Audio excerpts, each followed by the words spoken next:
మహిళల భద్రతే సమాజ భద్రతకు తొలి మెట్టు అని విజయవాడ ప్రసూతి స్త్రీ వైద్యుల సంఘం మాజీ అధ్యక్షురాలు వెల్లంకి శ్రీదేవి డాక్టర్ సమరం అన్నారు. మహిళలు, వైద్యులు, ఆరోగ్య సంరక్షణ సిబ్బందిపై జరుగుతున్న దాడులను అరికట్టేందుకు దేశవ్యాప్తంగా ఒకే విధమైన రక్షణ చట్టాన్ని తీసుకురావాల్సిన అవసరం ఉందన్నారు. ముఖ్యంగా ఆసుపత్రుల్లో వైద్యులు, నర్సులు, ఇతర ఆరోగ్య సిబ్బంది ఎలాంటి భయాందోళనలకు గురికాకుండా విధులు నిర్వహించేలా సురక్షితవంతమైన వాతావరణాన్ని కల్పించాలని ప్రభుత్వాలను కోరారు. మహిళల భద్రతపై సమాజంలో మరింత అవగాహన కల్పించడంతో పాటు మహిళలపై జరుగుతున్న హింస, వేధింపులు, దాడులను అరికట్టేందుకు కఠినమైన చర్యలు తీసుకోవాలని డిమాండ్ చేస్తూ విజయవాడలో అవగాహన ర్యాలీ నిర్వహించారు. అభయ డే సందర్భంగా విజయవాడ ప్రసూతి స్త్రీ వైద్యుల సంఘం, భారత వైద్య సంఘం ఆధ్వర్యంలో ఈ కార్యక్రమాన్ని చేపట్టారు. ఈ ర్యాలీలో వైద్యులు, ఆరోగ్య సంరక్షణ సిబ్బంది, మహిళలు పెద్ద సంఖ్యలో పాల్గొని మహిళల భద్రతపై నినాదాలు చేశారు. మహిళలకు సమాజంలో సంపూర్ణ రక్షణ కల్పించాల్సిన బాధ్యత ప్రతి ఒక్కరిపై ఉందని స్పష్టం చేశారు. ఈ సందర్భంగా విజయవాడ ప్రసూతి స్త్రీ వైద్యుల సంఘం మాజీ అధ్యక్షురాలు వెల్లంకి శ్రీదేవి డాక్టర్ సమరం మాట్లాడుతూ, మహిళల భద్రత అనేది కేవలం మహిళలకు సంబంధించిన అంశం కాదని, అది మొత్తం సమాజ భద్రతకు సంబంధించిన విషయమన్నారు.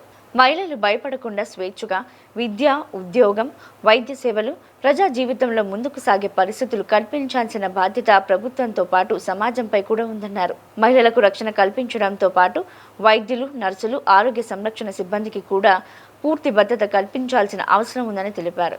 ముఖ్యంగా ఆసుపత్రుల్లో వైద్య సేవలు అందించే సమయంలో వైద్యులు, నర్సులు, ఇతర సిబ్బందిపై దాడులు జరగడం ఆందోళన కలిగించే అంశమన్నారు.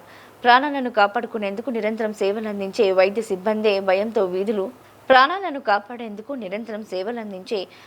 సిబ్బందే భయంతో విధులు నిర్వహించే పరిస్థితి రాకూడదని స్పష్టం చేశారు. వైద్యులు, ఆరోగ్య సంరక్షణ సిబ్బంది మహిళలపై జరుగుతున్న దాడులను అరికట్టేందుకు దేశవ్యాప్తంగా ఒకే విధమైన యూనిఫామ్ ప్రొటెక్షన్ యాక్ట్ తీసుకురావాలని వారు డిమాండ్ చేశారు. దేశంలో అన్ని రాష్ట్రాలను ఒకే విధమైన రక్షణ ప్రమాణాలు, చట్టపరమైన చర్యలు అమలు కావాల్సిన అవసరం ఉందన్నారు.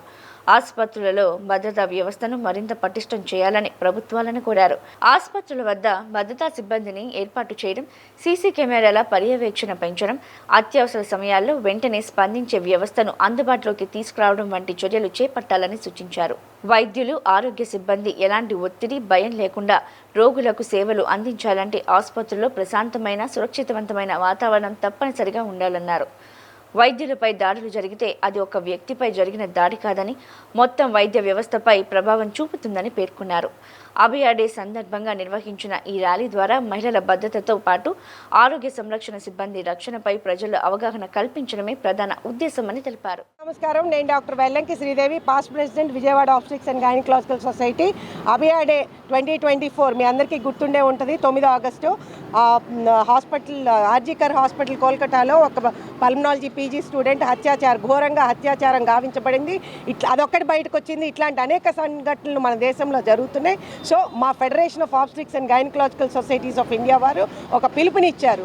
ప్రతి సంవత్సరం కూడా అభయ డే పాటించి గవర్నమెంట్స్ని అన్ని హాస్పిటల్స్ని కూడా సెన్సిటైజ్ చేసి, దీని వెనుక ఉద్దేశం ఏంటంటే గవర్నమెంట్ వారిని సెన్సిటైజ్ చేసి హాస్పిటల్స్లో కూడా హెల్త్ కేర్ వర్కర్స్ అంటే డాక్టర్స్ కావచ్చు, నర్సులు కావచ్చు, ఆయమ్మలు కావచ్చు, లెబొరేటరీ టెక్నీషియన్ ఎవరైనా సరే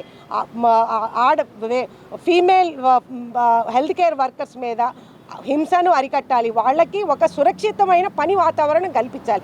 మా అమ్మ నాన్న మమ్మల్ని బయటికి పంపించారంటే మా ఇంటి తర్వాత మేము పనిచేసే ప్లేస్ సురక్షితమైనది కావాలి. ఆ నమ్మకంతో పంపిస్తున్నారు. మరి మేము ఇల్లు దాటి గడప దాటి బయటకు వస్తే రోడ్డు మీద కాకుండా మా పని ప్రదేశంలో మాకు సురక్షితమైన వాతావరణం లేకపోతే మేము ఎలా పనిచేస్తాం? డాక్టర్స్ కావచ్చు, నర్సులు కావచ్చు, ఆయమ్మలు కావచ్చు, ఎలా పనిచేస్తారు? మాకు సురక్షితమైన వాతావరణం కావాలంటే దేశవ్యాప్తంగా ఒక యూనిఫామ్ ప్రొటెక్షన్ యాక్ట్ అనేది తీసుకురావాలి.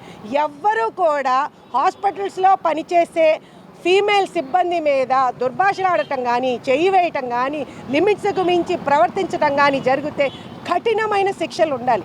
సో ఏదైనా ఇన్సిడెంట్ జరిగిన తర్వాత కళ్ళు తెరిచి దాన్ని ఖండించడం కాకుండా ముందే సురక్షితమైన వాతావరణం కల్పించాలని చెప్పి గవర్నమెంట్ని మేము కోరుతున్నాం. అందుకే raise your voice, take a pledge, అది మా నినాదం. నేను డాక్టర్ సబరాన్ని, పాస్ట్ నేషనల్ ప్రెసిడెంట్ ఐఎంఏ. మీ ఐఎంఏ తరఫున ఈ రంగా హాస్పిటల్స్ మీద దాడులు, అలాగే స్టాఫ్ మీద దాడుల్ని పూర్తిగా ఖండిస్తున్నాం.